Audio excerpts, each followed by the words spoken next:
World cup matches में शिकस्त, साबिक ऑस्ट्रेलियाई कप्तान अपनी टीम पर बरस पड़े।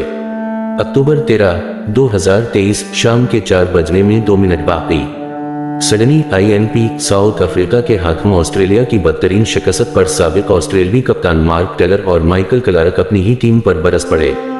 साबिक ऑस्ट्रेलियाई क्रिकेटर माइकल क्लार्क ने कहा कि वर्ल्ड कप में ऑस्ट्रेलियाई टीम की हिकमत अमली समझ से बाहर है। ऑस्ट्रेलिया ने वर्ल्ड कप के लिए डरानी तैयारी की से सिलेक्शन की समझ नहीं आ रही। माइकल क्लार्क ने गुस्से का इजहार करते हुए कहा कि एलेक्स कैरी की जगह जोश इंग्लिस को खिलाना समझ से बाहर है कि अब भारत के खिलाफ शिकस्त की जिम्मेदारी एलेक्स कैरी थे।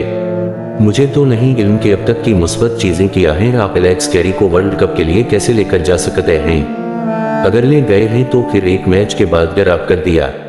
माइकल क्लार्क ने कहा कि मैं जोश इंग्लिस की बेकदरी नहीं कर रहा, मैं इन्हें नहीं जानता, लेकिन सुना है कि वो बासलाहियत हैं। जोश इंग्लिस विकेटों के पीछे अच्छे नहीं थे, बैटिंग भी ना कर सके।